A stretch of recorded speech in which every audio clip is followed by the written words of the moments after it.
সাতক্ষীরার তালায় খাল খনন সহ কালভার্ট নির্মাণের দাবিতে মানববন্ধন অনুষ্ঠিত হয়েছে।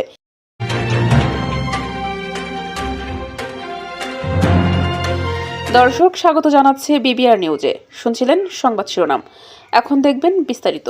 আমাদের তালা সদর ইউনিয়ন ২ নম্বর ওয়ার্ড জিয়ালা গ্রামে পাড়া হইতে মৃত্যু খাল পর্যন্ত যে আমাদের খাসখাল আছে, এটি খনন করলি বা এবং কালভার্ট করলি আমাদের প্রত্যেকটা জনগণের সুবিধা হবে। জলবদ্ধতা নিরসনের লক্ষ্যে সাতক্ষীরার তালায় খাল খনন সহ কালভার্ট নির্মাণের দাবিতে মানববন্ধন করছেন এলাকাবাসী।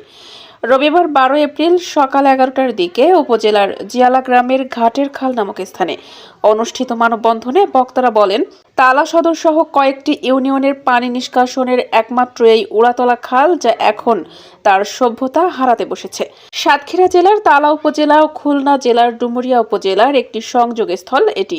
এই খালটি উভয় জেলার প্রবাহিত, যা ডুমুরিয়া সালতা নদীতে মিলিত হয়েছে। নানাবিধ কারণে এই খালটি ভরাট হয়ে গেছে। তাছাড়া ঘাটের খাল নামক স্থানে সামান্য দুটি পাইপ দিয়ে পানি সরবরাহ হতো, সেটিও ডুমুরিয়া উপজেলার কিছু মৎস্য ব্যবসায়ীর প্রতিবন্ধকতার কারণে পানি সরবরাহ বাধাগ্রস্ত হয়ে পড়েছে। এ সময় বক্তারা আরো বলেন, এই খাল খনন না হলে তালা সদরের কয়েক গ্রাম বন্যায় প্লাবিত হবে। মানববন্ধনে বক্তারা অনতিবিলম্বে ঘাটের খালের কালভার্ট ও সালতা নদীর উড়াতলা খাল দ্রুত খনন করার দাবি জানিয়েছেন। এ সময় কয়েক গ্রামের শত শত নারী পুরুষ উপস্থিত ছিলেন।